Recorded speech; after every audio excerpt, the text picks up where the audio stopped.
Global War 36 enthusiast here with turn 2 for Russia. First I want to talk about Panzer J's 5 tech rolls in a row. The odds on that are 0.5 to the 5th power, which is 3.125% chance. And God, I would love to get that kind of luck. What I had was last turn when I rolled my 3 tech rolls and failed, it was a 22.2% chance of utter failure with all 3 of those. So I did talk to Panzer J about it, and he told me the secret to rolling tech, and I'm going to use that. I'm going to use the Panzer J method to roll for tech. I'm rolling for advanced artillery. Yes, I got it. Okay, and then I'm rolling for heavy strategic bombers. Failed. And I'm rolling for strategic rockets. Failed. Okay, but I will take it. Any success is better than what happened last time. Now we're going to talk about purchases. So I had 10 with Russia. I had spent 6 last turn, saved 2, collected 8, so I had 10. I will upgrade the medium factory in Stalingrad to a major factory for 6. I will lend-lease 1 infantry to Spain, and I will save 1. CCP isn't going to spend anything. I also brought these, I brought out the destroyer and the submarine as a reminder to myself to place those units because I neglected to place them last turn. Actually, I intentionally didn't place them last turn because I was trying to be very clever and hold back the Russian naval units from getting placed, because I think of all the countries, Russia has the most flexibility. You could place in the Black Sea, you could place in the Baltic, you could place up in Murmansk, or you can place in the Pacific. And so I thought by holding back those 2 ships, I gave myself the opportunity to wait and see how things develop, and then I could place those units somewhere for kind of a nasty surprise. But unfortunately, I can't. That's not in the rules. I need to place it if I can, and so I didn't mean to game the system. Now I know that that's the rule. Okay, so I'm gonna go to combat movement. I have no combat movement. I could look at attacking in Spain, but it really is terrible. I'll review why I didn't make any combat moves in Spain when I moved the camera over there. I guess I should also talk about what happened here in the Hope attack. I think that this is a potentially very clever strategy for KMT, because if this makes Japan declare war on China, it gave me 3 provinces, but it would instantly give KMT 5 or 6 provinces, depending on how I'm going to try recruiting this warlord in Qinghai, I guess it is. So if I succeed with that, you can see I saved my 4 IPPs to try to increase the odds of success there.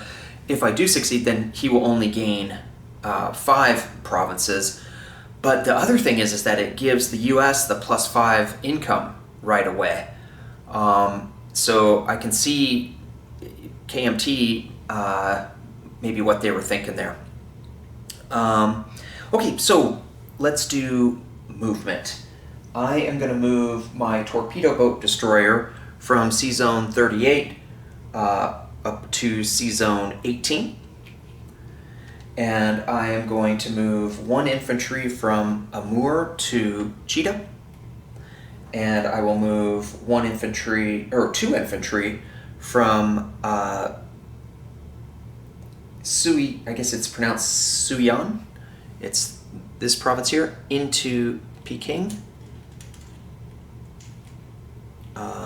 And I will move 1 cavalry from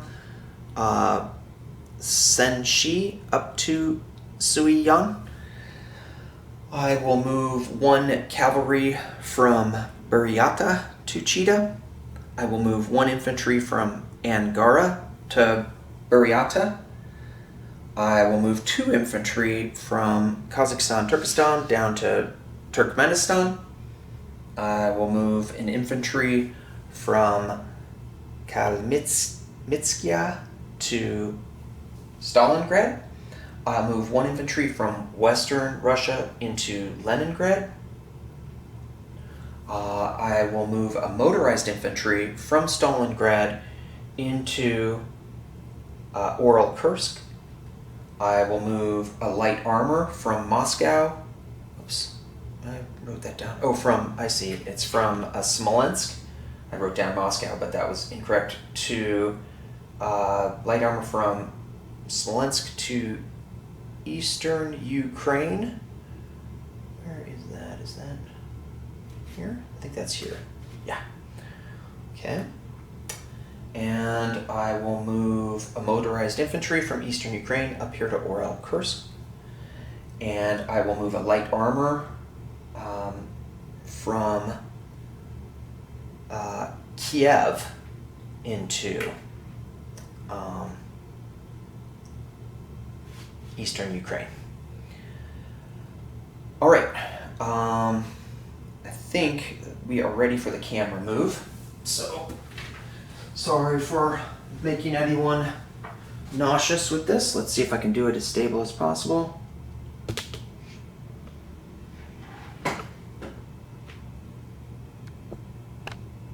Okay, great.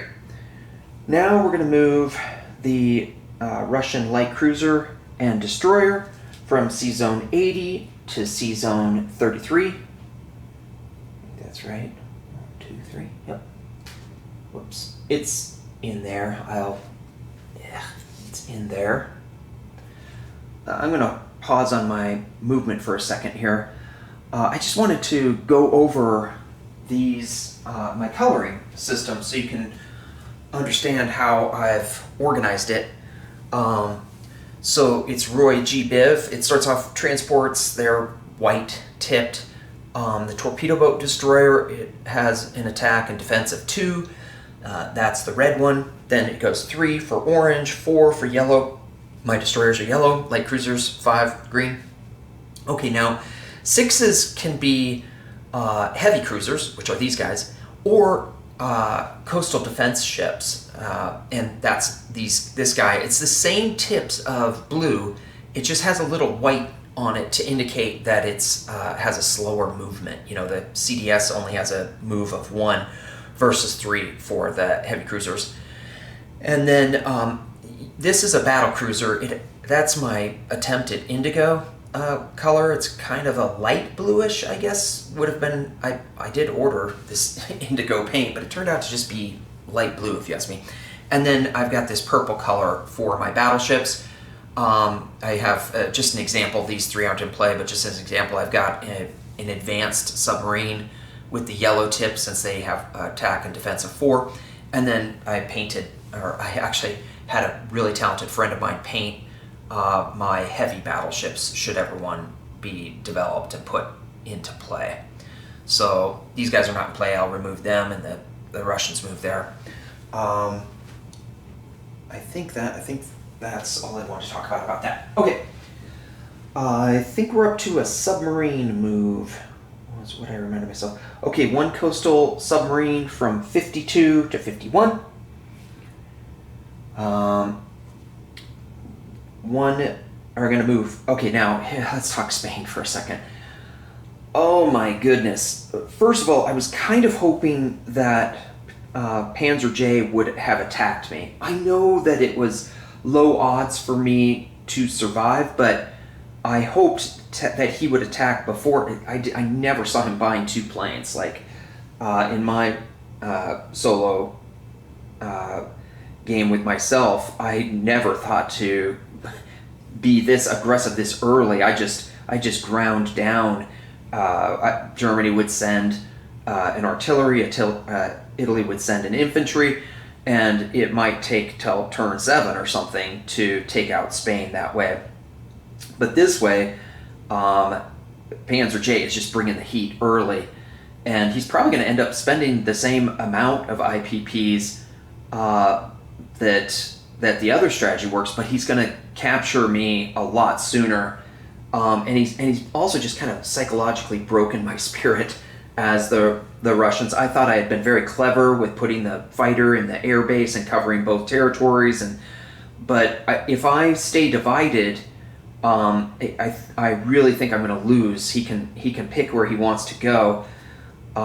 So I am going to fall back. I'm going to take all 3 of these stacks. I'm going to bring my cavalry, my medium bomber, and 4 infantry from Madrid into Catalonia and denude Madrid. People will probably chastise me for that. Maybe people feel I should have moved everything the other way. It's almost a curse that I got that recruitment role, or maybe I shouldn't have. I don't know. Hindsight's 20/20. But I was worried that if I went into Madrid, then next turn he surrounds me, and then every unit I have in Madrid actually defends at -1 next turn. So let me know in your comments how you would have handled this.